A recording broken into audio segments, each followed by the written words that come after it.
Graça e paz a todos, no nome de Jesus.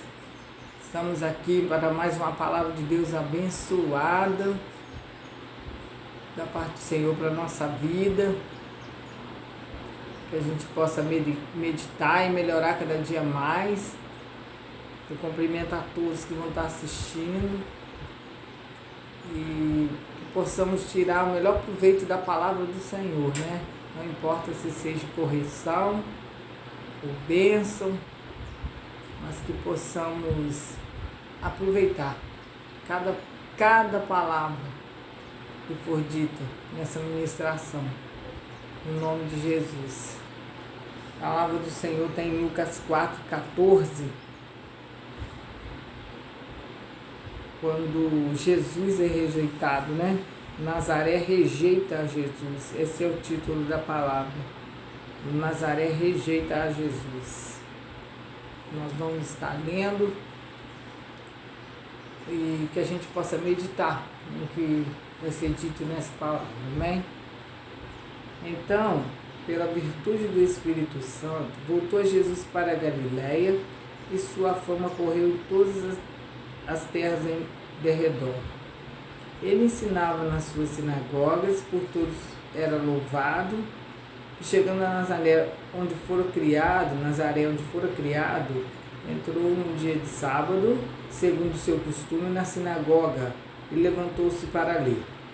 E foi-lhe dado o livro dos profetas, o livro do profeta Isaías. Então, quando abriu o livro, achou o lugar em que estava escrito: o Espírito do Senhor está sobre mim, pois que me ungiu para evangelizar os pobres, enviou-me a curar os quebrantados de coração, para pregar liberdade aos cativos, para conceder restauração da vista aos cegos, para pôr em liberdade os oprimidos e para anunciar o ano aceitável do Senhor. E fechando o livro, devolveu ao ministro, assentou-se, e aos olhos de todos da sinagoga estavam fitos neles. E os olhos de todos da sinagoga estavam fitos nele. Então começou a dizer: hoje se cumpriu esta escritura em vossos ouvidos. E todos lhe davam testemunho, se maravilhavam das palavras de graça que saía da sua boca, e diziam: não é este o filho de José? E eles diziam: sem dúvida. Me direi esse provérbio: médico, cura-te a ti mesmo. Faz também aqui na tua pátria tudo o que ouvimos ter sido feito em Cafarnaum. Em verdade vos digo que nenhum profeta é bem sucedido na sua terra. Em verdade vos digo que muitas viúvas existiam em Israel nos dias de Elias, quando o céu se cerrou por 3 anos e 6 meses, de sorte que em toda a terra houve grande fome, e nenhuma delas foi enviado Elias, senão a de Sarepta, em Sidom, a uma mulher viúva. E muitos leprosos havia em Israel no tempo do profeta Eliseu, mas nenhum deles foi purificado, senão Anamã o sírio. E todos na sinagoga, ouvindo tais coisas, se encheram de ira, e levantando-se, o expulsaram da cidade e o levaram até o cume do monte, em que a cidade deles estava edificada, para ali o precipitarem. Porém, passando ele pelo meio deles, retirou-se. A palavra do Senhor, ela é fiel e maravilhosa, nós sabemos disso. Que tudo que iria acontecer, o Senhor já sabe, e a palavra dele em Amós, ela fala que ele não faz coisa alguma sem antes revelar. Deus não faz coisa alguma sem antes revelar. Então a palavra de Deus aqui, ele já sabia que ia ser rejeitado. Ele foi enviado para isso, ele já sabia que ia ser crucificado. Ele falou com ele: se possível, passa de mim esse cálice, Pai. Ele falou com o Pai, com Deus. E ele já sabia tudo que iria acontecer com ele. Como ele sabe o que vai acontecer com a nossa vida, como ele sabe o que nós vamos fazer de mal aos olhos do Pai. Ele sabe de tudo. Ele sabe que eu e você vamos rejeitar, Ele sabe que eu e você, em momentos de dificuldade, vamos abandonar a fé, vamos balancear muitas das vezes na fé. Então, aqui na palavra, que quando fala que eles rejeitam, onde ele foi criado, né, rejeitam ele já sabia. Então, não é espanto para mim nem para você. O maior problema é que a gente continua fazendo isso. É um problema para a nossa vida, não é para ele não, para a nossa vida. Porque a gente continua fazendo isso, é contínuo, insistentemente a gente faz isso. De contínuo a gente repete a mesma coisa. Por quê? Ali o Senhor, ele falou que o Espírito do Senhor estava sobre ele, porque ele ungiu ele para evangelizar os pobres, para curar tanto os quebrantados de coração, quanto dar liberdade àqueles que estão presos, tanto espiritualmente como fisicamente, como restaurar a vista àqueles que são cegos, e anunciar o ano aceitável do Senhor. A palavra do Senhor, ela é fiel para mim e para você. O Senhor ali, ele falou para eles, eles se maravilhavam ali, né? E ele falou para eles assim: sem dúvida me direis esse provérbio, médico, cura a ti mesmo. Como quem diz, como que o médico, muitas das vezes a gente vê médicos morrer, a gente vê aqueles que a gente acha que teria solução para eles mesmos, aquele que tem dinheiro não conseguir se curar, o médico não conseguir descobrir o que ele tem e via morrer. A gente vê isso acontecer. Então ele falou assim, sem dúvida eu sei que vocês iam me dizer esse provérbio. E eles queriam que, assim, como se fosse um deboche, né? Faz aqui na tua pátria tudo que temos ouvido, que tem sido feito em Cafarnaum. E ele falou, ele disse para ele, porque lá em Cafarnaum, ele curou, expulsou o demônio que atormentava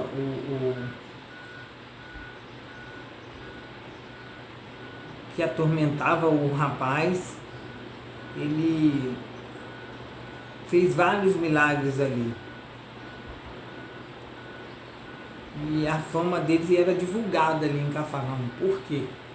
Eram vários milagres, né, que eles faziam. Então, é como se uma pessoa famosa que a gente ouve falar que está acontecendo tantas coisas, que aquela pessoa está dando, vamos dizer assim, o nome dele está sendo divulgado. E com Jesus não era diferente. Se ouviam falar dos feitos do Senhor, porque até então ele falava para eles não contar. Mas a pessoa era muda e estava falando, então não tinha como não contar. O outro era cego de nascença e estava enxergando. Então foram vários milagres feitos. E o demônio, ele simplesmente falava, cala-te e sai dele.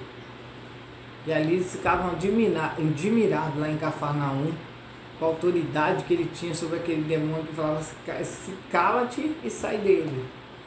Então, mas eles estavam falando ali em forma de deboche, porque se a gente ler no versículo 22, eles estavam maravilhados das palavras que Jesus falava, né, que saía da boca dele, e falavam assim, não é esse filho de José? Como ele pode estar, como que diz, ele estudou? O que ele fez para estar falando com tanta sabedoria? Porque muitos não criam que ele era diferente, muitos não criam que ele vinha de Deus. Então eles estavam espantados ali com ele operando tantos milagres e tantas maravilhas. E o Senhor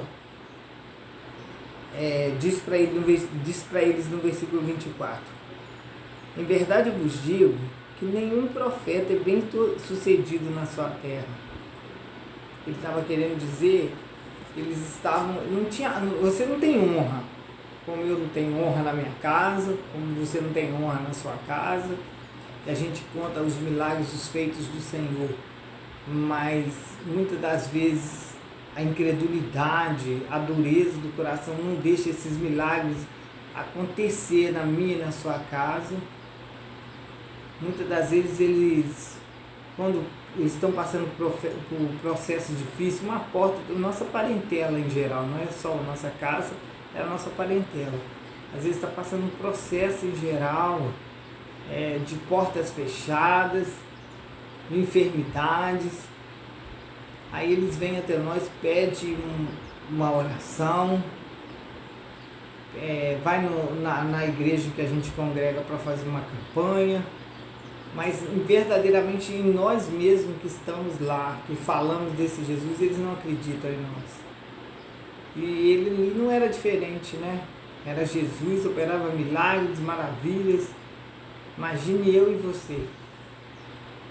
Eles não acreditavam em Jesus, imagine em mim. Imagine em você, comedor de arroz com feijão, né? Mas mal sabem eles o que o Senhor tem preparado para mim e para você. Mal sabem eles a grandiosidade que o Senhor tem para a nossa vida. Se nós estamos de pé, se eles muitas das vezes têm tido livramento, graças aos nossos joelhos dobrados, não para vir nos engrandecer, não para por soberba, mas é para que o nome do Senhor seja glorificado, que eles falam verdadeiramente ela tem fé, verdadeiramente esse Deus que ela serve, Ele faz. E verdadeiramente eles vão ver Deus operar na minha e na sua vida de uma forma tão grandiosa, mas tão grandiosa, porque a palavra mesmo nos afirma que todo joelho vão ter que se dobrar e toda língua vai confessar que só o Senhor é Deus. Só o Senhor é Deus. Não adianta tentar fugir, não adianta tentar negar, foi por sorte, coincidência, não, sempre foi Deus. Sempre foi o Senhor operando milagres e maravilha na nossa vida. E ali ele dá um exemplo no versículo 25, quando ele fala: em verdade eu vos digo que muitas viúvas existiam em Israel nos dias de Elias, quando o céu cerrou por 3 anos e 6 meses, de sorte que em toda a terra houve uma grande fome. E a nenhuma delas foi enviada a Elias, senão a de Sarepta em Sidom. Não foi enviada uma viúva, que está querendo dizer que não foi enviada uma viúva de Israel, que eram tantas, e a gente sabe que as viúvas eram desprezadas, porque quando morria o marido, elas eram rejeitadas, desprezadas, porque ali ela não tinha sustento mais, ela dependia das pessoas para viver a partir do momento que elas ficaram viúvas. E Elias, ele não foi enviado em nenhuma delas. Ele foi enviado por uma viúva lá de Sidom, viúva de Sarepta. E isso é muito sério. Muitas das vezes, eu e você vamos ver pessoas, muitas das vezes não exercem a nossa fé, ainda estão incrédulas, ainda estão lá fora, nesse mundo, sendo curadas. Enquanto eu e você, muitas das vezes, estamos dentro da casa do Senhor pedindo uma cura, pedindo um milagre, mas muitas das vezes a gente não crê naquele dono do milagre, a gente não crê naquele irmão que está do nosso lado, que pode orar e a gente receber uma bênção. Ele pode orar e faz acepção de pessoa. Ali estamos fazendo com Jesus a acepção de, mas ele é só o filho do marceneiro, do carpinteiro, perdão. Ele é só o filho do carpinteiro. Como é que ele está operando esses milagres? Então eles queriam ver ali Jesus fazer aqueles milagres. qual o nome dele estava sendo tão falado lá fora, lá principalmente em Cafarnaum. E ali Elias ele foi enviado a uma viúva de fora, não era da linhagem de Israel. É muito sério. É muito sério isso. E no versículo 27, ele fala sobre os leprosos. E muitos leprosos havia em Israel no tempo do profeta Eliseu. Muitos leprosos. Mas nenhum deles foi purificado, senão a Naamã, o sírio. Não é sério? Muitas pessoas precisando de cura dessa lepra, porque a pessoa tinha que ficar isolada, afastada da sua parentela. Se fosse pai, tinha que ficar afastado do convívio da sua família. E na época eram os pais que traziam o sustento. Eram os pais que traziam o sustento, não eram as mães que ajudavam. E os pais tinham que ficar separados, mães tinham que ficar separadas dos filhos porque estavam leprosos, não podia ficar. Só quando melhorasse aquela lepra, que vinha apresentar-se para o sacerdote para ver se estava curado mesmo, para poder introduzir eles de volta na sociedade. Então ali só Naamã foi curado. Naamã era sírio, só ele foi curado. Só ele. É muito interessante isso, né? E quando eles ouviram tudo isso, eles ainda se iraram contra Jesus. Se iraram contra Jesus, se encheu de ira o coração. E levantando, expulsou ele da cidade. Ainda queria lançar ele do cume do monte, onde a cidade era edificada. Porque estava falando a verdade.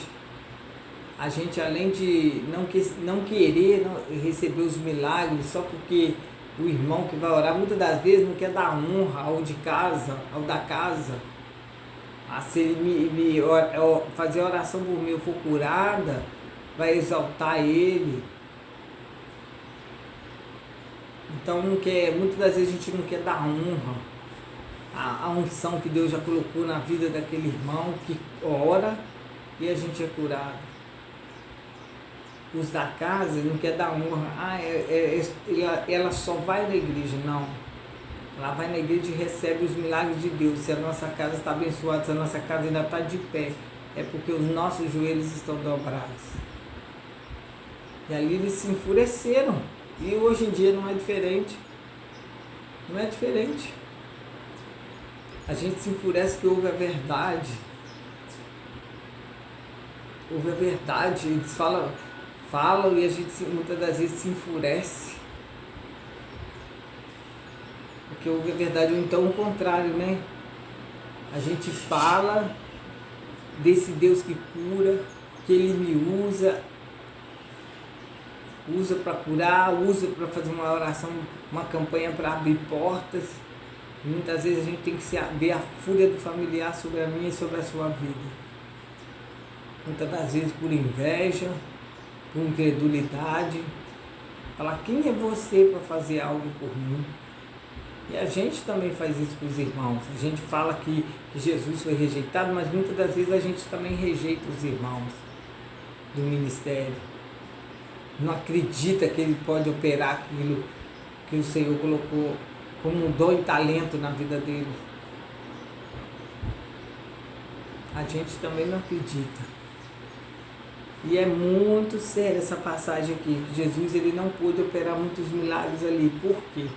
Por causa da incredulidade, porque eles não acreditavam que o filho de José, do carpinteiro, podia fazer algo. Ou seja, ouvia falar todos os milagres que Jesus fazia, mas preferia ser religioso, né? Olha, Jesus não pode curar no sábado, não pode comer no sábado, prefere ser religioso, insistir na religiosidade, não pode isso, não pode aquilo, não pode isso, não pode aquilo. Jesus, ele quer simplesmente operar um milagre na minha e na sua vida, na vida daqueles que não creem em mim e em você. Aqueles que não creem que orando vai ter um milagre, uma mudança na nossa família. Fala, você ora e está do mesmo jeito, mas muitas das vezes não colabora para o milagre acontecer. Mas precisa colaborar, precisa. Em obediência, respeito, andar na mesma pé, andar na mesma direção, porque Jesus falou que a casa dividida ela não subsiste.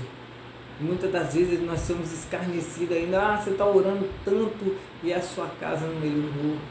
Você está orando tanto e o milagre não aconteceu. Por quê? Muitas das vezes faz questão de atrapalhar, colocar dentro da casa aquilo que Jesus fala para a gente tirar, colocar dentro do seu coração a mágoa, o rancor, a angústia, que muitas das vezes atrapalha o milagre chegar na sua vida, não Jesus de fazer. O milagre chegar, porque se ele fizer, a palavra é mentirosa. E a palavra de Jesus, ela não é mentirosa. A palavra diz assim, ó, se quiseres e obedecer, comereis o melhor dessa terra. Se quiser, é uma escolha. Comereis o melhor dessa terra. E fala sobre o dízimo. Quando você rouba a Deus. E ser dizimista também é um contexto. Não é só simplesmente levar o dízimo até o Senhor. Isso já é um mandamento. Mas às vezes você leva só o dízimo e fala assim, não aconteceu nada, minha vida está assim, eu estou levando o dízimo, o devorador não sai da minha casa, eu estou levando o dízimo, o cortador não sai da minha colheita, da minha plantação. Mas você está levando o dízimo, mas você perdoa. Você está levando o dízimo, mas você pratica a palavra. Não dá para seguir a risca, mas você tem que praticar. Porque aí Jesus ele não vai te deixar faltar, mas também a excelência do que ele tem para você, ele também não pode fazer, porque senão ele é mentiroso. Abençoar desobediente, não tem como. Abençoar, porque ele falou, se quiser e obedecer, você tem que querer e obedecer. Comereis o melhor dessa terra. E essa palavra abençoada para mim e para você nessa tarde, já final de mês, já dia 28 de janeiro, e para você meditar e não rejeitar Jesus, não rejeitar aquele que nos foi enviado, crer que ele é o mesmo ontem, hoje e será eternamente. Ele falou, pode os céus e a terra passar, mas a minha palavra não passará. Então ele vera para que se cumpra a palavra dele. Então que a gente possa meditar e cumprir tudo que está escrito nessa palavra. A maioria, se possível. Perdoar. Tá? Quantas vezes Jesus? 70 vezes 7. Ser pacificador, não semear contenda entre os irmãos. O Senhor lhe dá várias instruções para que eu e você possamos ter uma vida, vamos dizer, abençoada na presença do Senhor. Porque a gente muitas vezes lê o Salmo 23 e fala, o Senhor, meu pastor, e nada me faltará. Se tem te faltado algo, ele não tem sido seu pastor. Porque ele falou nada, não é alguma coisa, é nada te faltará. Principalmente paz, união, a vida financeira abençoada. Onde você colocar a planta dos seus pés, como uma palavra diz, você será abençoado. Onde você tocar, vai ser multiplicado. Então, que a gente possa cumprir essa palavra aqui, para que o Senhor possa fazer os projetos dele para mim e para a sua vida. Em nome de Jesus, e o nome dele ser glorificado. Nazaré rejeitou Jesus. E nós que somos os escolhidos dele, muitas das vezes a gente faz isso. A gente rejeita ele com as nossas atitudes, a gente rejeita ele, não deixando ele cumprir o que tem escrito nessa palavra, cumprir a palavra dele na minha e na sua vida, porque muitas das vezes o anjo está com a bênção nas mãos, mas ele tem que retroceder, porque nós ainda não estamos preparados para receber. E se a gente receber a bênção e o milagre do Senhor no tempo errado, no tempo que não é de Deus, né? Que a gente quer no tempo da gente, isso pode te prejudicar, e ele não vai dar nada que possa prejudicar a minha e a sua vida. Às vezes a gente insiste, principalmente no casamento, insiste, ele permite. Então tá, case. E depois a gente tem que lutar em oração. Então que a gente possa esperar ser aperfeiçoado pelo Senhor e obedecer e cumprir a palavra dele, para que o milagre venha acontecer na minha e na sua vida. No nome de Jesus. Amém? Que Deus abençoe a sua vida, seu ministério, sua casa, sua família. E quando você estiver ouvindo esse vídeo, que seja um tempo em que você precise ouvir essa correção que vem da parte do Senhor. E que Ele te dê uma grande vitória. E o nome dele seja glorificado na sua vida, na sua família, no seu ministério. Em nome de Jesus.